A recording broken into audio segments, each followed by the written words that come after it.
Brazil, as an example, has been. President Trump are increasing tensions with two U.S. trade partners. As of today, 50% tariffs are officially in effect for Brazil. President Trump is using the economy as a political weapon. He's been saying that tariffs are about leveling the playing field. Imagine your morning coffee becoming the latest casualty of a global trade conflict. One peaceful morning, as millions of Americans filled their mugs, Washington slapped a 50% tariff on Brazilian coffee imports, upending a supply chain that had operated smoothly for decades. From the green hills of Minas Gerais to roasters in New Jersey, these beans powered everything from local diners to major brands. In a flash, that steady rhythm was disrupted by political maneuvering. The tariff itself wasn't the biggest shock. It was Brazil's bold response. In Sao Paulo, the president declared, "I will not bow to pressure," rejecting any compromise. In Brasilia, this defiance was more than words, it was a direct challenge to Washington's authority. The US market hesitated, but Brazil stood its ground. Brasilia's stance was a calculated opening move in a trade war Washington could no longer fully control. Traders quickly redirected contracts, roasters scrambled to preserve their blends, and cafe owners faced a critical question. If not the US, where will Brazil's coffee go? It's entirely possible that Brazilian coffee will skip the US altogether. Early signs point to markets with less political risk and more reliable profits, like Canada, Europe, and Asia. For the US, it's a wake-up call. For Brazil, it's a chance to reshape the global coffee trade. For consumers, it could mean higher prices and the quiet replacement of their favorite blends. Prices are bound to climb, an industry insider noted. Stay with us, as this escalating battle could change your morning cup forever. On August 1, 2025, Washington's 50% tariff on Brazilian coffee turned a dependable supply chain into a geopolitical flashpoint. Brazil didn't waver. "I will not be humiliated," the president reiterated on August 2, prompting traders to reroute shipments and roasters to rethink blends. To grasp the impact on the US, consider its coffee habit. Fresh data from the US Department of Agriculture, updated August 10, 2025, shows Americans consume over 24.5 million bags of coffee yearly, valued at roughly $3.72 billion, or about 10.8 pounds per person. Brazil supplies nearly 30% of this, over 8 million bags, making it the top coffee exporter to the US among over 70 countries. Domestic production, limited to small areas like Hawaii and Southern California, is minimal and costly, leaving the US dependent on imports. Brazil's role goes beyond volume. Its Arabica beans are the foundation of mainstream blends for brands like Dunkin', Tim Hortons, Starbucks, Maxwell House, and Kirkland. Brazilian coffee delivers consistent quality at scale, at a price that works for commercial roasters, explains Laura Gomez, a senior analyst at Euromonitor International.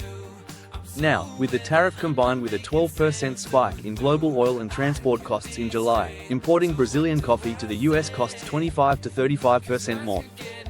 On paper, this may seem manageable, but at retail, it's a different story. A pound of ground coffee, previously $6.90 to $7.10, now averages $8.13 nationwide, with prices in states like California and New York topping $9. For a household using 3 to 4 pounds monthly, that's an extra $36 to $60 annually. "My customers are everyday coffee drinkers," says Rick Walters, 54, who runs a small Ohio grocery. "They're complaining but still buying because nothing else matches the taste at that price." Yet, price increases are only part of the problem. Brazilian coffee shipments to the US fell 18% year-over-year in early August, according to Brazil's Coffee Exporters Council. This isn't due to production shortages. Brazil accounts for over a third of global coffee output, but because the tariff has eroded its edge in the US commercial market. "The math doesn't work anymore," says Marcelo Tavares, head of a growers' cooperative in Minas Gerais. With the tariff, selling to the US is barely profitable, if not a loss. Brazilian exporters are pivoting fast. 3 days after the tariff was announced, China issued export licenses to over 220 Brazilian coffee firms, targeting its billion-plus market. The EU, South Korea, and Japan have also moved swiftly. In Germany, retail giant Roux signed a deal with a cooperative that once supplied US roasters, securing long-term contracts. No single market can absorb the US's share overnight, though. The disruption has sent shockwaves through logistics networks, where each bean passes through farmers, transporters, port workers, shipping lines, importers, warehouses, roasters, and retailers. A single break in this chain ripples across the system. US importers, especially small and medium-sized businesses, are turning to alternatives like Ethiopia, Vietnam, or Indonesia. Yet, these countries lack Brazil's capacity for commercial-grade coffee. Switching suppliers means renegotiating storage, shipping, and roasting processes, each step adding costs and risks.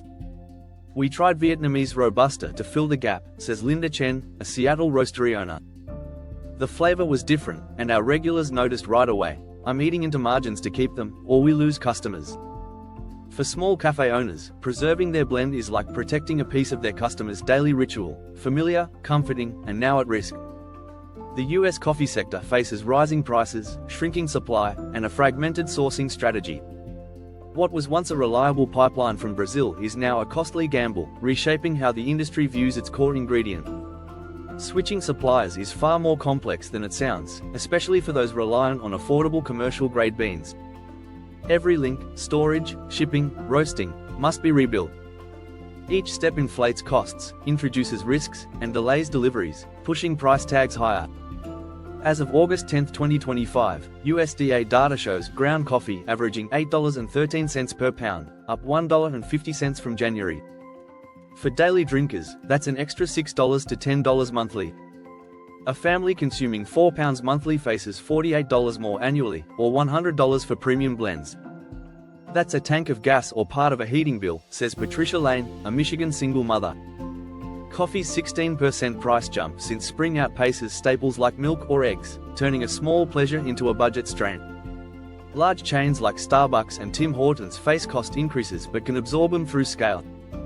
Analysts at TD Cowen estimate Starbucks may see a 0.5% profit margin drop, costing hundreds of millions annually. Dutch Bros, heavily reliant on Brazilian beans, could see costs rise 1.3% and profits dip 0.5%. Small cafes, however, face existential threats. Over half rely on Brazilian beans for their affordable, versatile house blends. "Brazil means quantity, reliability, and roastability," says Tom Reynolds, a Kansas cafe owner. After his distributor raised prices 40% in August, he switched to Southeast Asian Robusta, but customers noticed the flavor change, and sales fell 18% in 3 weeks. He cut hours to survive. Similar stories echo nationwide. A Nebraska cafe lost a third of its foot traffic after switching beans, an Oregon owner cut staff and menu items, and a Florida Cuban-American cafe struggles with new blends, losing tourist business. The National Coffee Association reports a 12% revenue drop for small shops since the tariff, excluding rising labor and energy costs. Beyond economics, the impact is cultural. "Coffee is an anchor product," says Daniel Vega of the International Coffee Organization. "When prices rise or quality shifts, it drags down related businesses. Bakeries lose morning crowds, bookstores lose browsers. This hits small-town America hardest, where cafes double as community hubs." Politicians are taking notice. Representative Linda Martinez of California's 12th District, home to many roasters, called for a tariff review, warning of damage to the food service economy. The U.S. Small Business Administration's August 8 report urged relief for businesses hit by commodity tariffs. Globally, markets are reacting. Arabica futures in New York rose 34% since June to $2.40 per pound, and London Robusta surged 56% to $1.95. Vietnam, Ethiopia, and Colombia face capacity limits, with shipping delays up to 90 days. Meanwhile, Canada emerges as a strategic player. With no retaliatory tariffs or trade theatrics, Ottawa's stability is drawing Brazilian exporters. Canada imported 111,000 metric tons of Brazilian coffee in 2024, up 7%, and the International Coffee Organization projects sharp growth post-tariff. Canada's tariff-free environment and strong coffee culture make it a safe harbor. The Coffee Association of Canada values the industry at nearly $8 billion CAD, with coffee as the nation's second most consumed beverage after water. With 72% of adults drinking coffee daily, Canada is a top per capita consumer. "I'm still drinking the same coffee, and prices haven't budged," says Mark Henderson, a retired Canadian cafe regular. This stability contrasts with US price hikes, helping Canadian brands like Tim Hortons and Kicking Horse maintain steady supply and prices. Canada's silence is strategic. "Doing nothing can be the smartest move," says Jonathan McBride, an Ottawa trade advisor. As US volatility pushes suppliers away, Canada's predictability pulls them in. If Ottawa secures a long-term deal with Brazil, the US could lose its coffee dominance in 3 years, per industry projections. The International Coffee Organization estimates Canada's Brazilian coffee imports could rise by $67 million USD in coming years, making it Brazil's third-largest growth market. The US risks further isolation if it extends tariffs to other coffee nations like Vietnam, Colombia, or Ethiopia, which together account for 70% of global supply. These countries are already planning countermeasures. The unique flavors of Colombian Arabica, Vietnamese Robusta, and Ethiopian beans, cultural staples for American consumers, are now at risk, not from changing tastes but from distant policy decisions. For decades, the US shaped global coffee culture, with brands like Starbucks bridging farms and cafes. But as Washington turns gatekeeper, suppliers are eyeing Canada, Europe, and Asia for stability. Trust is currency in trade, says Rafael Oliveira, a Brazilian export consultant. If you can't offer it, someone else will. This shift isn't just logistical, it's about influence. If suppliers bypass the US, its ability to set coffee standards could erode, even if consumption remains high. For consumers, it raises a deeper question: who controls your morning coffee? When a tariff alters your blend without your input, what choice remains beyond paying more? As Brazil pivots, Canada gains, and consumers adapt, this trade war is no longer just economic. It's about power, sovereignty, and the fragility of daily rituals. Canada is proving it's no junior partner, capable of reshaping trade when pushed.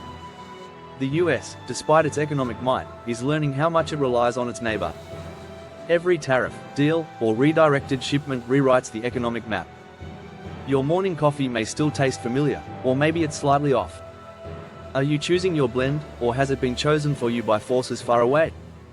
Have you held on to your favorite coffee, or switched because there was no alternative?